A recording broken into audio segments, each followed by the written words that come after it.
আপনার সন্তান নিজে নিজে পড়তে বসে না? সাধারণত কোনো বাচ্চাই নিজে থেকে পড়তে বসতে চায় না। প্রতিদিনই বলতে হয় পড়তে বসো, হোমওয়ার্ক করো। কিন্তু আজকে আমরা জানব কি করলে বাচ্চার নিজে থেকে পড়তে বসার ইচ্ছা বাড়বে বা নিজে নিজেই পড়তে বসবে। আইনস্টাইন ছোটবেলায় খুব চুপচাপ ছিলেন। একদিন তার বাবা তাকে একটি কম্পাস দেন। সে যেখানেই কম্পাসটি রাখতে যায় দেখে কাঁটা দুটি ঘুরে ফিরে ঠিক উত্তর ও দক্ষিণ দিকে হয়ে যাচ্ছে। এই প্রশ্নই তাকে সারা জীবন কৌতূহলী রেখেছে বিজ্ঞানের দিকে, জানার দিকে।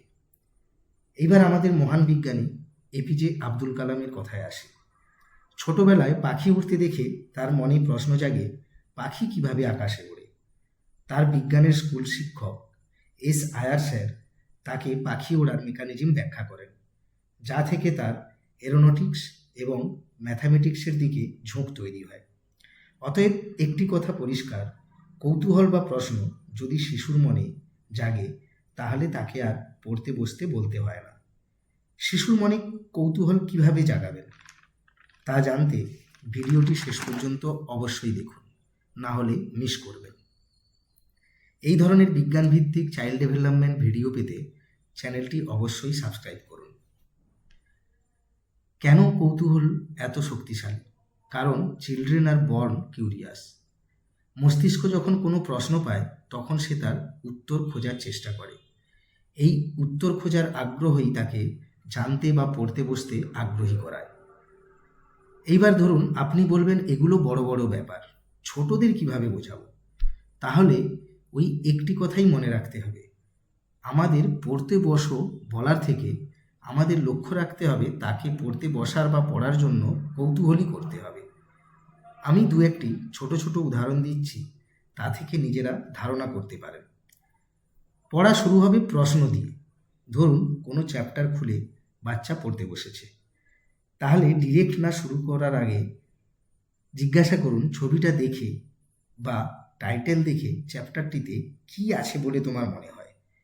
উৎসাহ বাড়ানোর জন্য বলতে পারেন, আমার তো এটা মনে হয়, তোমার কি মনে হয়?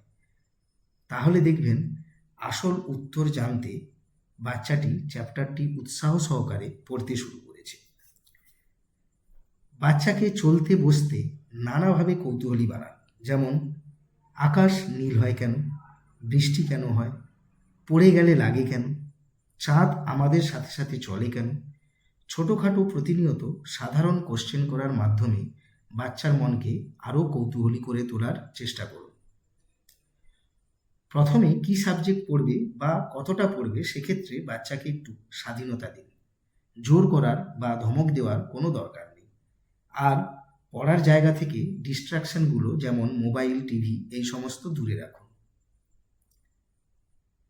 আর পড়ার শেষে কি জানলো বা শিখলো তা নিয়ে একটু বাহবা দিন বা ভালো বলুন। দেখবেন কৌতূহল, স্বাধীনতা আর অ্যাপ্রিসিয়েশন পেলে বাচ্চা নিজে থেকেই পড়তে বসবে, আপনাকে আর সবসময় বলতে হবে না।